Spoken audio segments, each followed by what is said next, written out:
परम शांति। जो गायत्री मंत्र है, गायत्री मंत्र के आधार पर पूरा नव निर्माण का आंदोलन हो रहा है। श्री राम शर्मा जी ने शुरू किया था।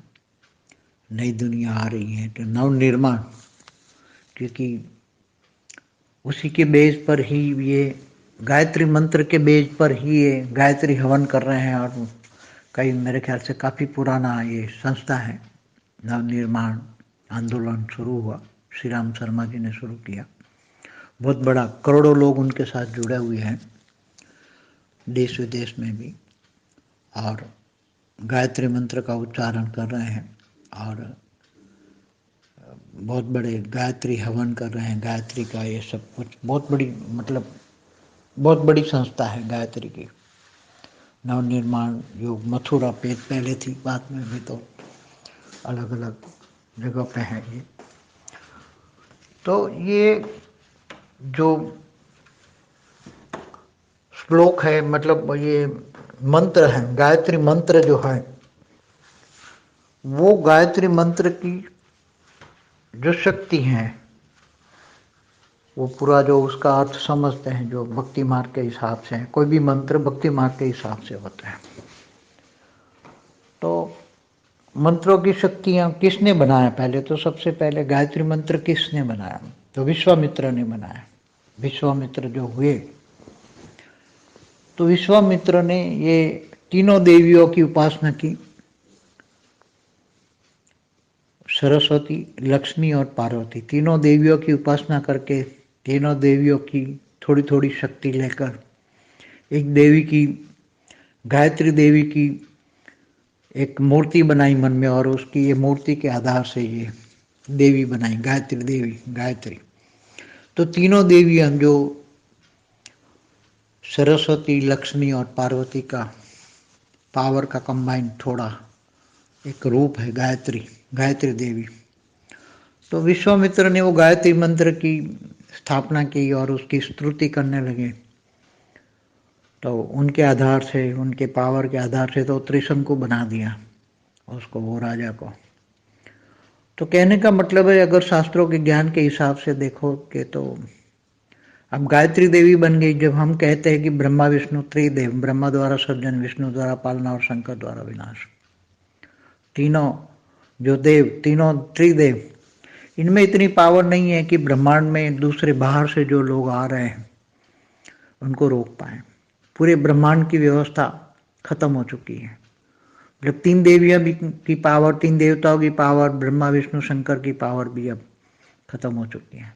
मैंने कई बार बोला है, 33 कोटि देवता भी मनुष्य बन चुके हैं।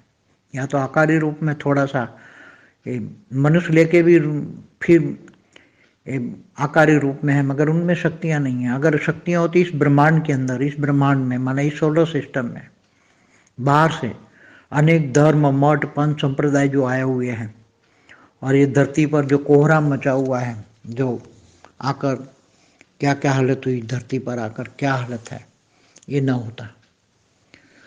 तो कहने का मतलब है कि अनेक धर्म, मठ, पंथ, संप्रदाय क्यों आए? क्योंकि इस ब्रह्मांड के जो रक्षक थे, जो क्रिएटर थे, जब क्रिएटर के पास भी ताकत नहीं होती, ब्रह्मांड के क्रिएटर तो निराकार शिव जो परमधाम में रहते थे,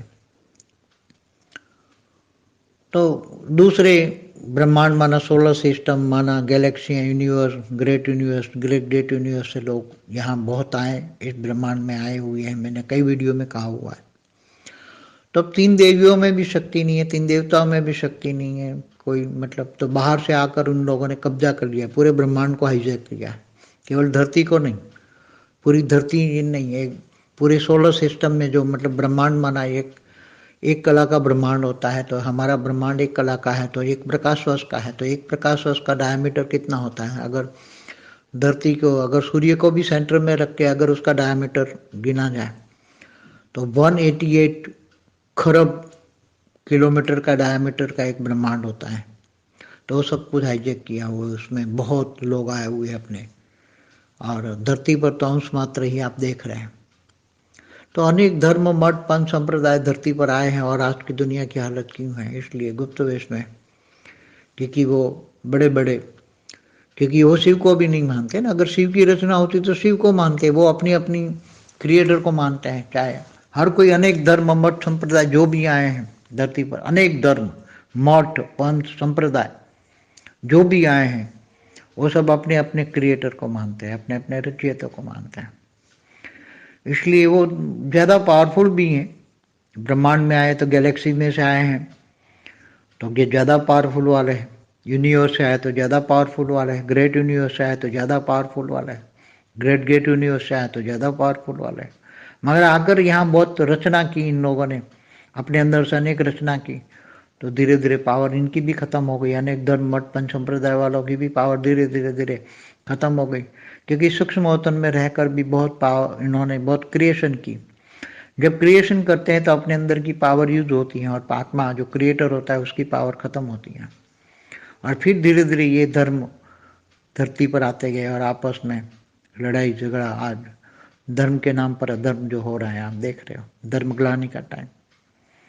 इसलिए तो धर्मग्लानि गीता में भी कहा है कि भगवान विष्णु के अवतार मानते हैं राम और कृष्ण को। ऐसे अवतार होते रहते हैं धरती पर। विष्णु के अवतार है ना, पालनहार है विष्णु। कहते हैं कि अब विष्णु का अवतार कल की अवतार होगा, कल की अवतार होगा। तो भगवान विष्णु जो है, ब्रह्मा द्वारा सर्जन, विष्णु द्वारा पालना और शंकर द्वारा विनाश, त्रिदेव। जो लोग शिव शंकर का भेद भी जाने, शिव है निराकारी शिव और आकारी शिव, और शिव और शक्ति, शक्ति ब्रह्मांड की अनादि शक्ति, ब्रह्मांड की आदि शक्ति। वो ब्रह्मांड की आदि शक्ति ब्रह्मा द्वारा सर्जन, विष्णु द्वारा पालना और शंकर द्वारा विनाश का काम कराती है, ब्रह्मांड की आदि शक्ति। और आदि शक्ति की रचिया भी आदि देव शिव, जो ब्रह्मांड का क्रिएटर, निराकार का रूप है, निराकारी से आकारी। तो ये सब ज्ञान समझना पड़ेगा। ऐसे ये मंत्रों की शक्तियों को, गायत्री मंत्र तो बहुत पुरानी संस्था है, अभी तक क्यों नहीं कुछ नहीं कर पाई, नव निर्माण क्यों नहीं कर पाए? जरा सोचो, नव निर्माण क्यों नहीं हुआ? आज तक क्यों नहीं हुआ नव निर्माण? क्यों नहीं हुआ? बहुत पुराने, और उसमें करोड़ों लोग जुड़े, कम से कम उस संस्था में करोड़ों लोग जुड़े देश विदेश से। इतनी बड़ी संस्था है, बहुत बड़ी संस्था है। उसके साथ हर गांव गांव तक पहुंचा है। गायत्री मंत्र और गायत्री की उपासना कर रहे हैं, गायत्री के ये हवन कर रहे हैं, बहुत हवन कर रहे हैं, गायत्री हवन बहुत कर रहे हैं।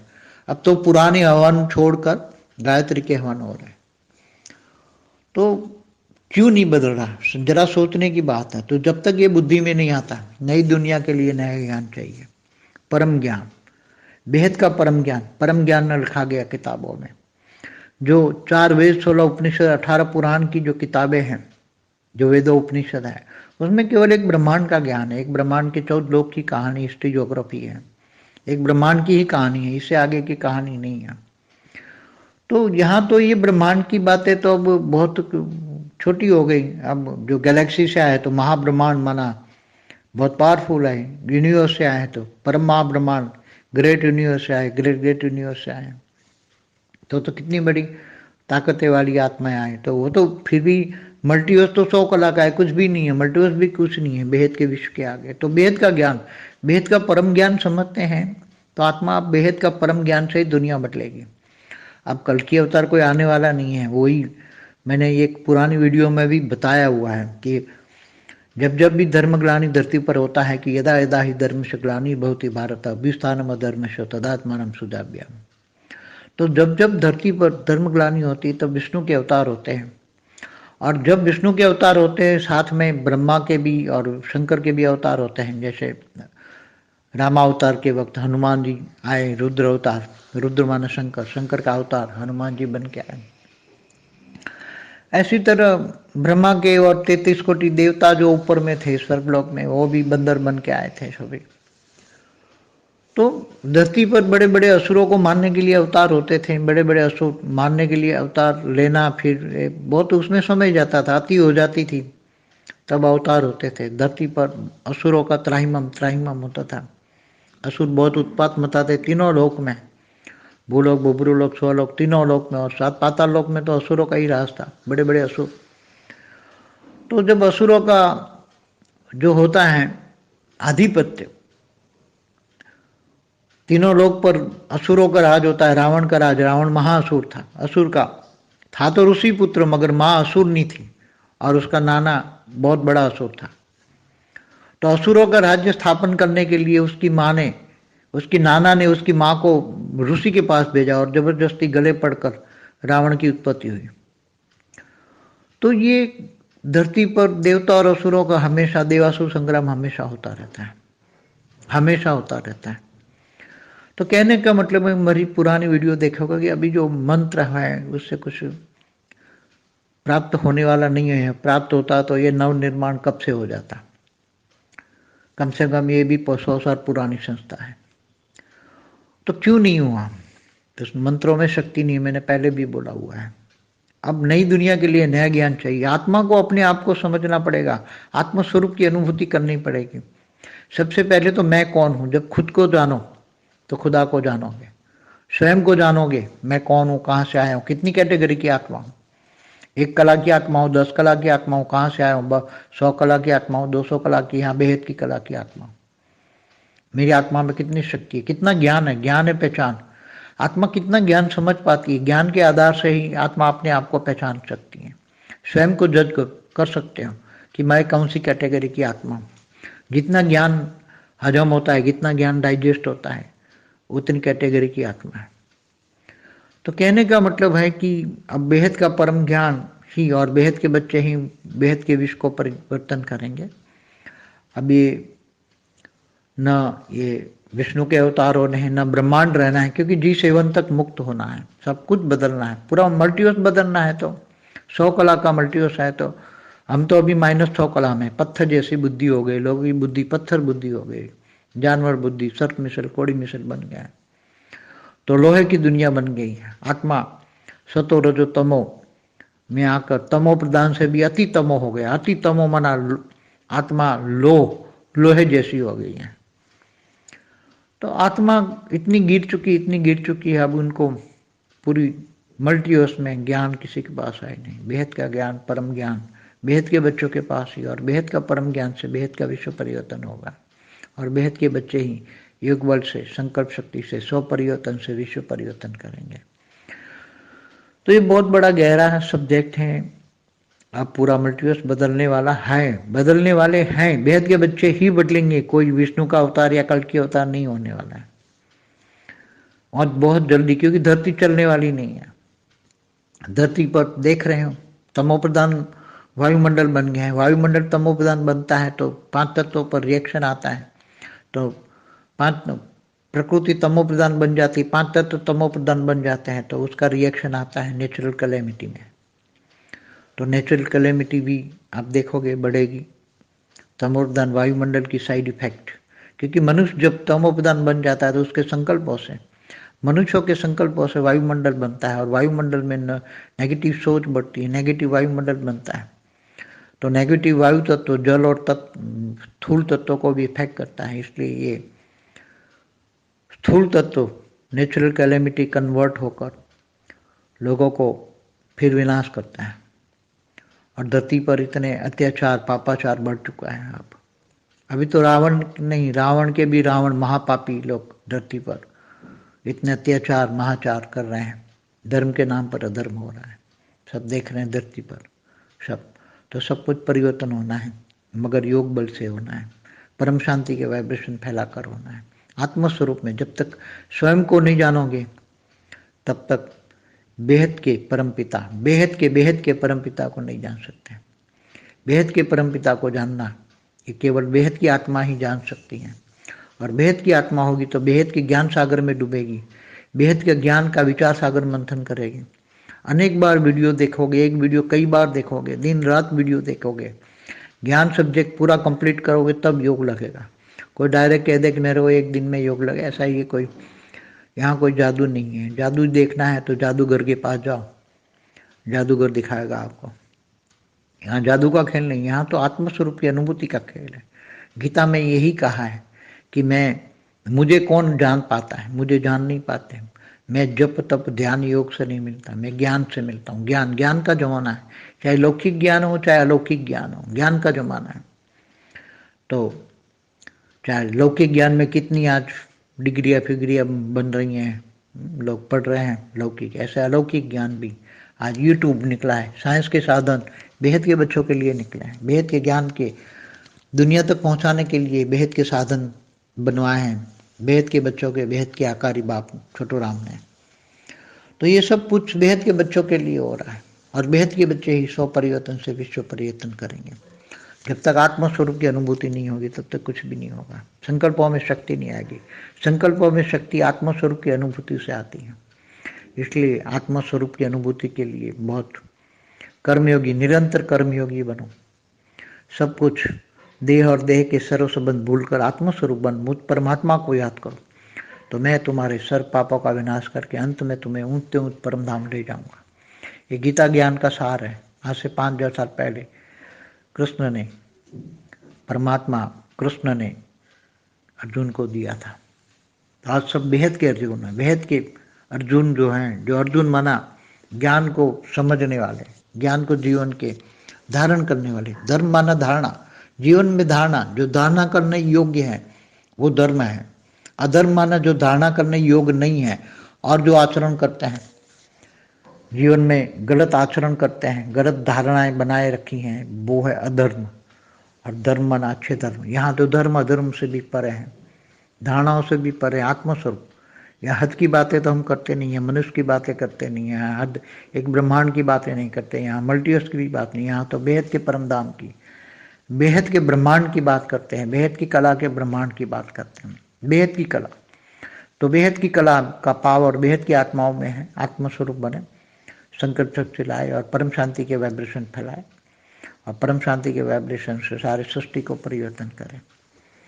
इसलिए आज मैंने गायत्री मंत्र के आधार पर ऐसे सभी जो मंत्र बने हैं, जो देवी देवताओं के मंत्र हैं, सभी देवी देवताओं के मंत्र के नाम पर जो हो रहा है कि उपासना कर रहे हैं, मगर कुछ होने वाला नहीं है। अगर होता तो देवी देवताओं का राज आज होता।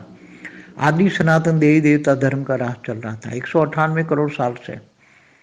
ब्रह्मांड के दूसरे पराग से जो 33 कोटि देवी देवता G2 से आए, उनका राज चल रहा था। आदि सनातन देवी देवता राज चल रहा था 198 करोड़ साल से।